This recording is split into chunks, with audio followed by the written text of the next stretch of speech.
Gig fails? Gig fails. Jig fails. Gig fails.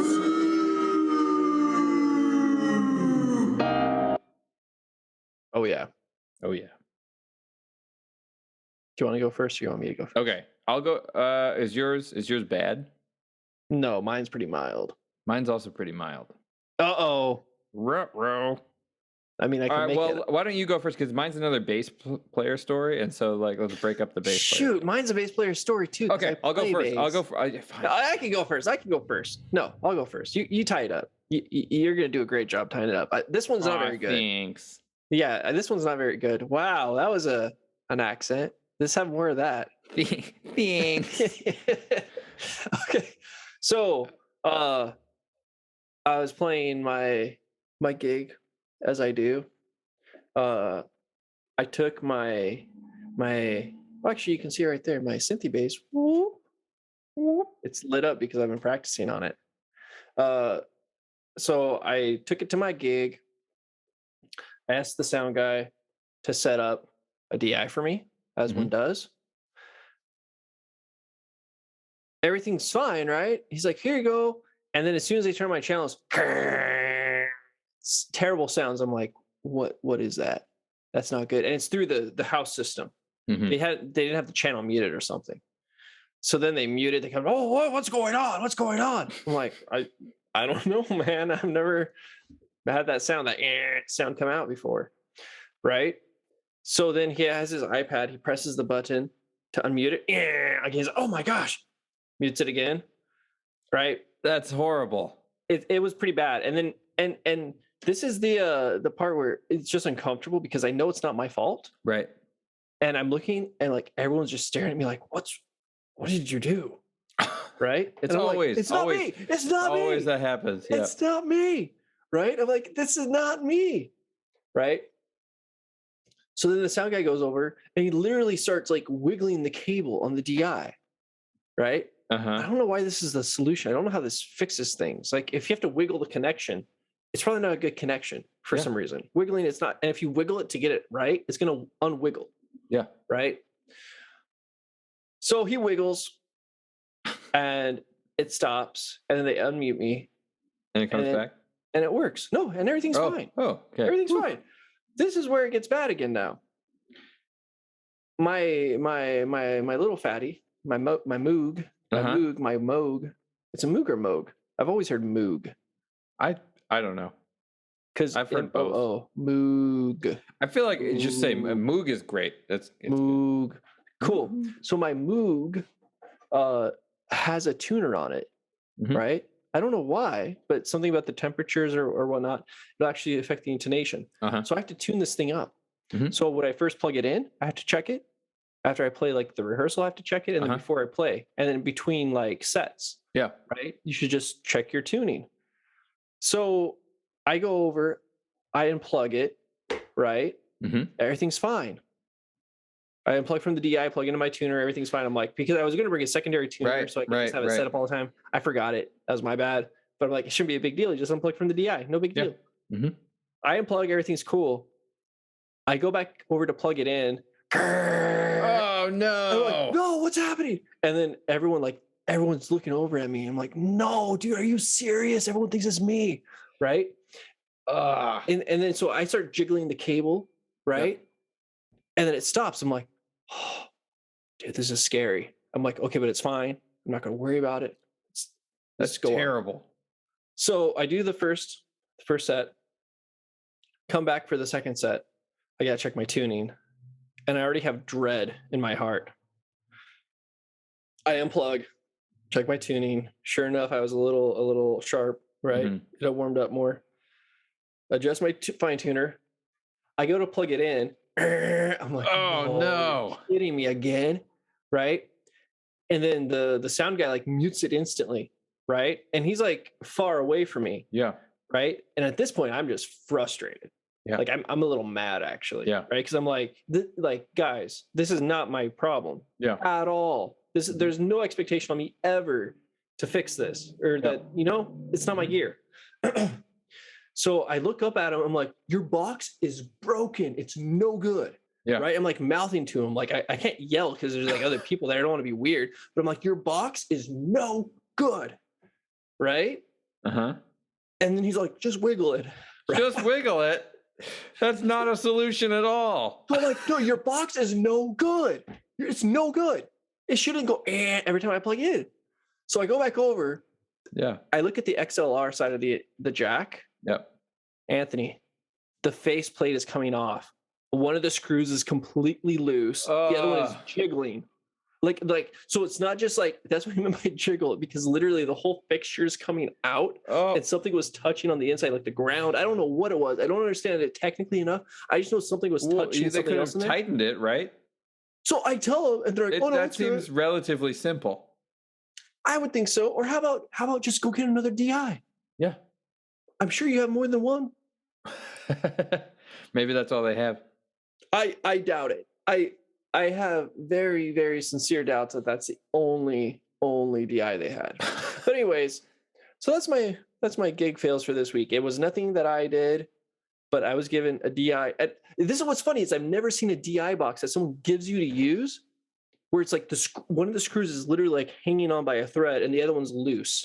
I've never, again, because all you have to do is like tighten it up, or how about just go get another one?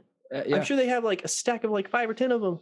Ugh, it's the worst. I've never seen a sound guy that only has one DI. Mm-hmm. You know what I'm saying? Like that's something like I always carry. Don't you do this? I carry, what is it? Is it an ICE cable? ICF, the power cables, you use for amplifiers and pedal boards. Is it ICF?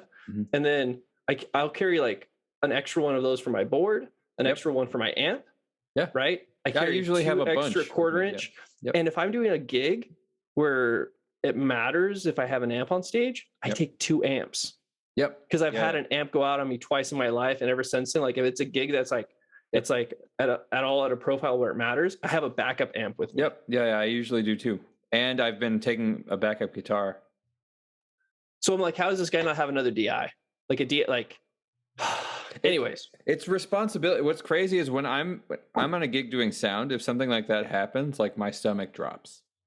Or if I'm on a gig playing music, my stomach drops. Like I feel like it's the instinct for people to push responsibility off themselves is probably, in terms of strategy, a good one, maybe. To act as if things aren't their fault. It's not though, because everyone looked at me. Right. But then as soon as it happened again, and it was like obvious that it wasn't my instrument doing it, everyone was like, oh, well, this is just a lame situation. Right. But like you saying like your box is it doesn't work. Yeah. That's you like signaling like everybody know this is not my fault. But that's what I'm saying. Like the second time it happened, it was clear. And then the third time I was just like, I was up to here. Like I was done. Like I was like, just give me a different box. Yeah.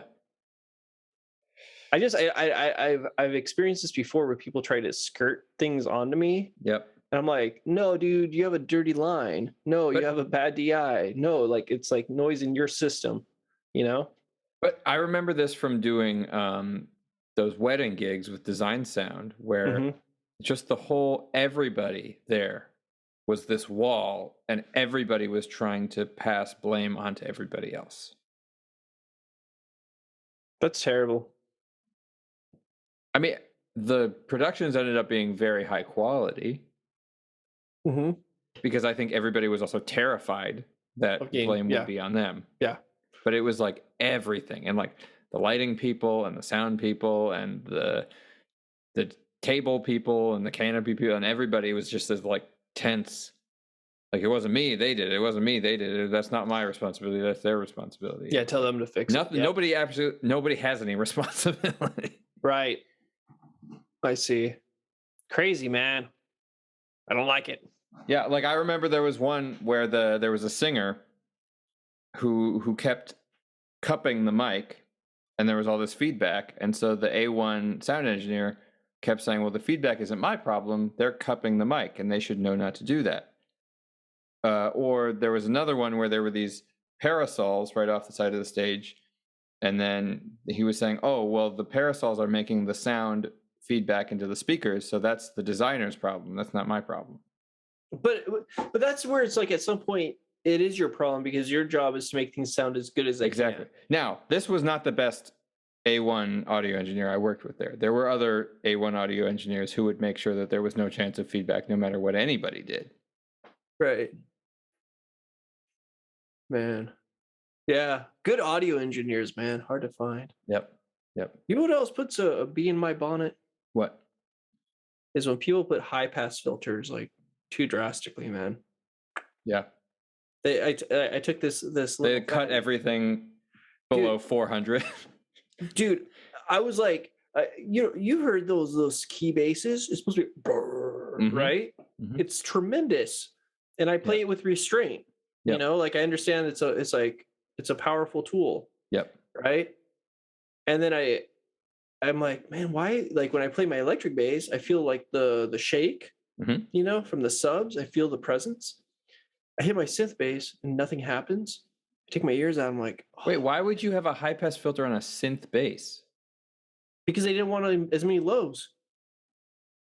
Either that or actually, I think the person doing it just wasn't aware of what they were doing. I would be more likely to high pass filter an instrument running through an amplifier than an electronic instrument. Like a computer or an actual synth that's running DI in, I wouldn't immediately put a high pass filter on it unless I need it. I think what the other thing that I'm suspicious of is that they were saying that this was like they put me in like another channel that had been used for other instruments on their scene, and I'm suspicious that it was from the other scene. I see. I think they said it was I would for, like, usually keys put it 2 or on a something. vocals. Yeah. I think they said it was for like keys too, and I guess that can make sense because if you're doing like pads or like things like that, you don't want it to be super thick. Yeah. Probably like, sure. Can you imagine like someone's doing like an orchestral string patch or like, you know, like ambient pad sounds and it's just right? It might be too much, but whatever. It all worked out. Well, that open mic at Shakespeare's last night, the board had this very low level octavizer on it. So like, why? There were people doing comedy, and if you listen carefully, you heard this weird like digital octave below their voice. It was very, very faint, but it was like, whoa, that would freak me out. Really weird. That would freak me out, man. Octaves are powerful. You gotta be careful. Yeah. Octaves. Apparently some boards come with it built in to try and thicken up vocals. Okay. They can do that. Okay. It's not an idea, but all right. It was a short one. It's not very good, right? It's just frustration, but no, I mean it's terrible. No. So mine is less good than that, but it's more of a tense encounter sort of thing. Uh-oh. So I was playing a salsa gig. What is it with you in these tense encounters? I'm noticing a trend. I don't know. And it was with another bass player? Yep.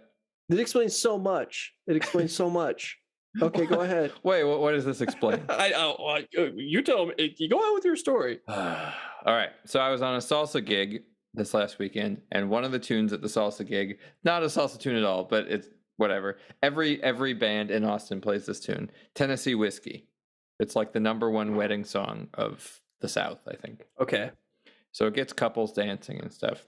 That's good. It's great. The song has 2 chords in it, A and B minor.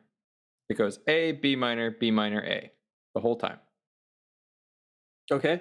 Nice, simple tune, kind of like I don't know, just a nice modern country tune. The bass player obviously doesn't know the song that well. And so if you look up the chord charts to this song online, a lot of them say A, B minor, D, A. Which is not... those are kind of kind of related. They're related. It doesn't sound terrible, but it's not right. And so like if you played along with the recording, it's definitely not right. It's not a D. It's a B minor. The problem is, as you said, it kind of works. And so for the bass player to be playing A, B minor, D, A, the singer can keep singing the melody as it's written. Yeah, but it means that I, as the guitar player, can no longer really play a B minor in that third measure. That sounds weird. I mean, you can. It's just it's like inverted. No, it doesn't work because it's not. There's no other complex harmony happening. If it was jazz, it would work. But when we're just playing simple triads, it doesn't work well. Okay. It's obvious. It's obvious that the chord is clashing.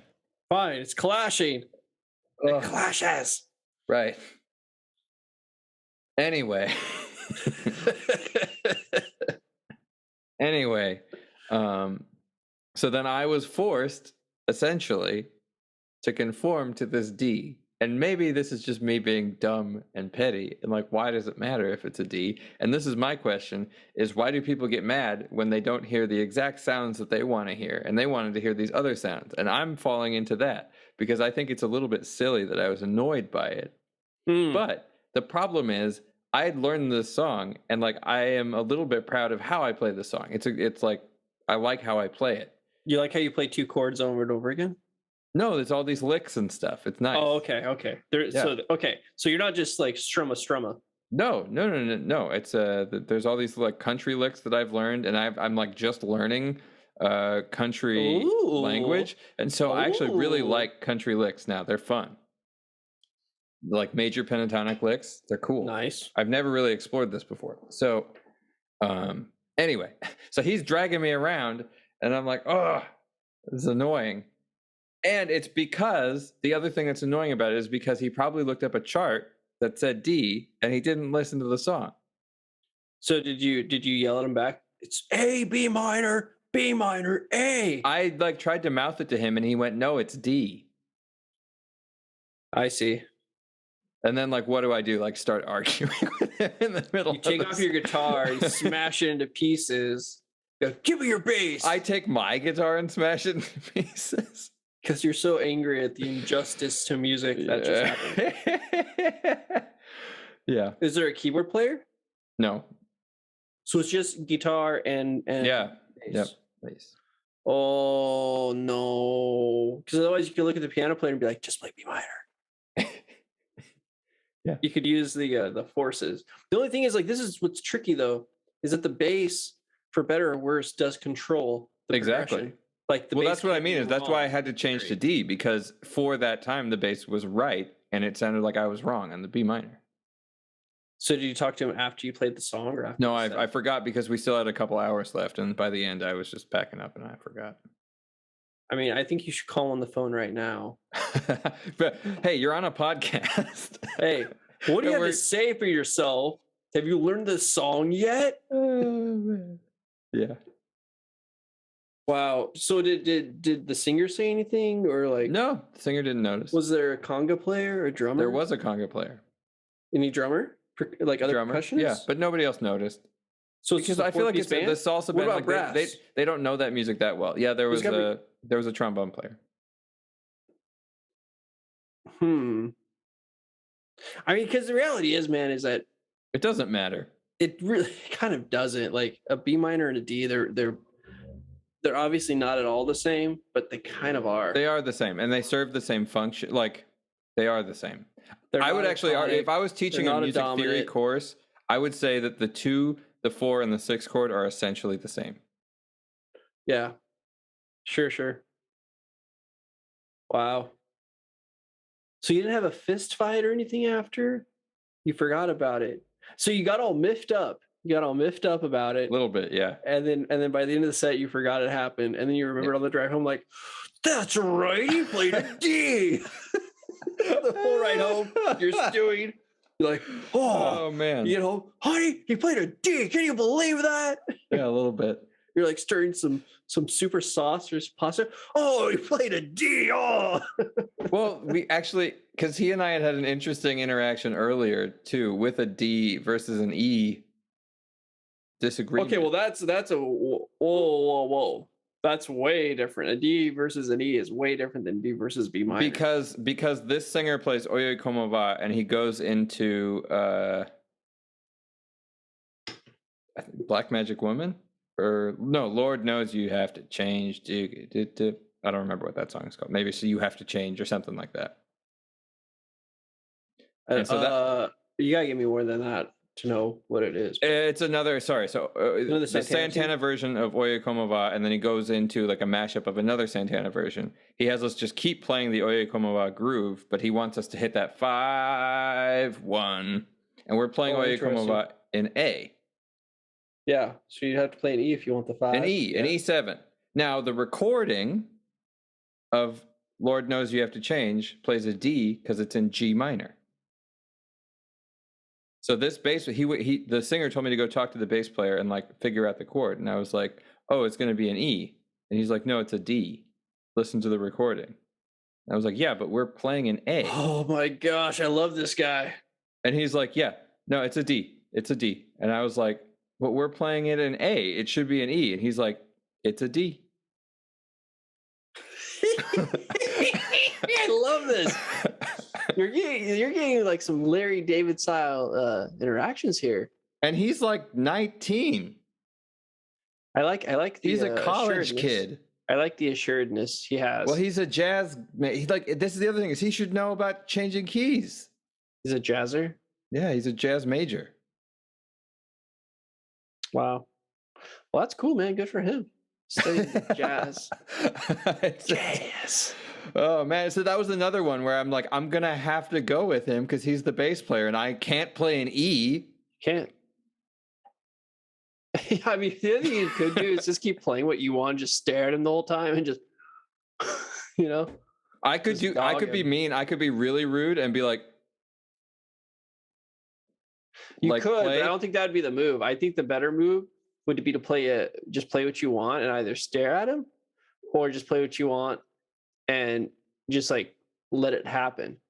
Well, so the thing is, I definitely have like seniority, and the singer treats me as like the keyboard player when there's no keyboard player, like the right-hand man kind of a thing. Right. So the singer would definitely side with me unless it was obvious that I was messing up.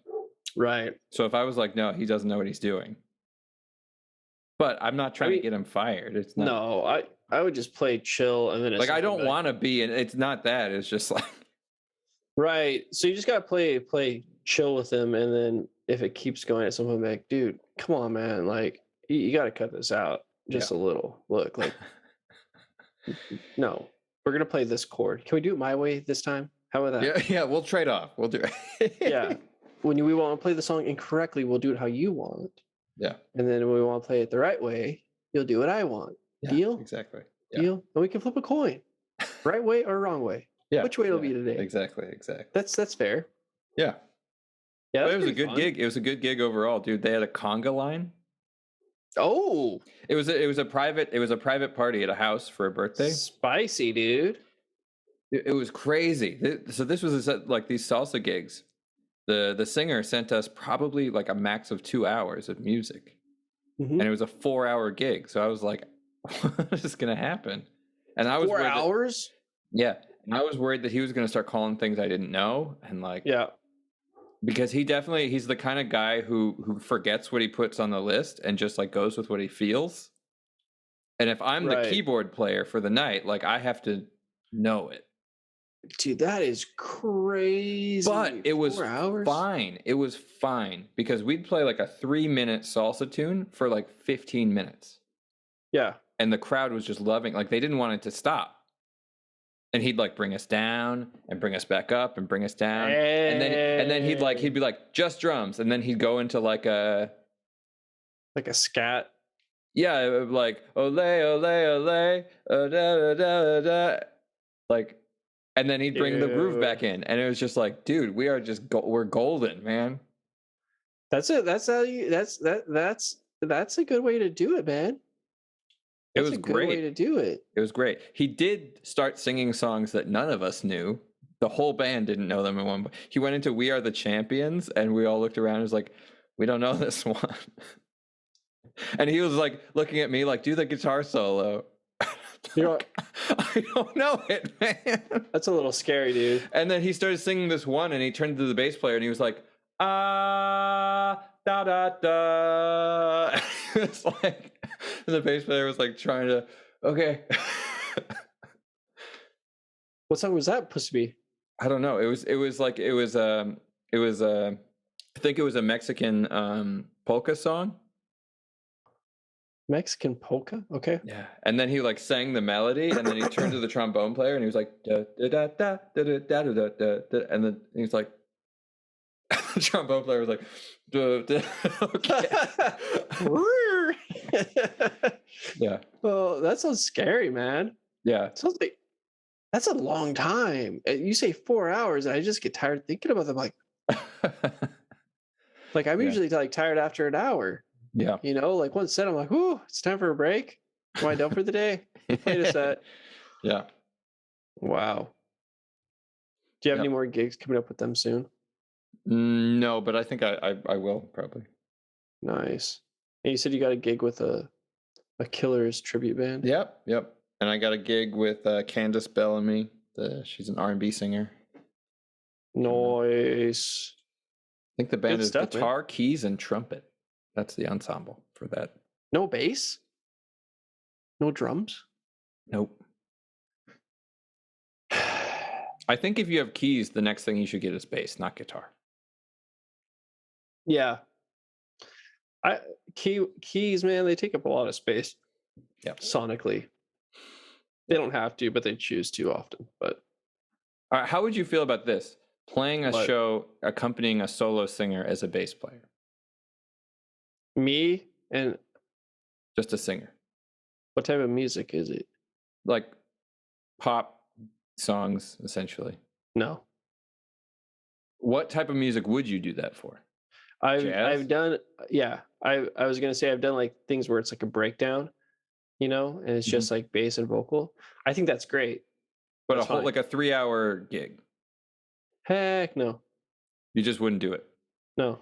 I mean, I wouldn't say that I wouldn't do it, but it wouldn't be You wouldn't feel good about it. No. Yeah. No. No, dude, like I'm so comfortable with the idea of being an element of the team. Yep. But I feel I'm the not- same way. I actually don't like doing it on guitar either. Because guitar is interesting because it has the ability to drive Yeah. in ways that I don't think piano necessarily does. Yes, Like absolutely. piano comping never feels the same to me as strumma, Right. right? But even with the strumma, like you can get by with a lot rhythmically, but it's still only like one timbre and one texture. That's the thing is like so the strummy thing. If we're really just playing like folk tunes or something, yeah, guitar all day, or Yeah. like simple pop tunes, guitar all day. But when anything gets complicated, where there really are complex textures, it's very hard to do just guitar and vocals. Yeah, I think so. I mean, good players can do it. Like good jazz players do it very well, but it's very difficult. Yeah, I just think that bands sound like bands because you have multiple elements. Mhm. It's the same thing. Do you want to listen to a solo violin or do you want to listen to an orchestra? I'll Right. take the orchestra any day of the week over here. Really? The solo violin. Interesting. I don't. Yeah, it doesn't matter how good they are. I would rather hear an orchestra. Right. Right. You know, like it's Yeah. cool for a tune or for a solo, but like if Yeah. I was going to go to a recital, you know, Yeah. I would rather hear whatever.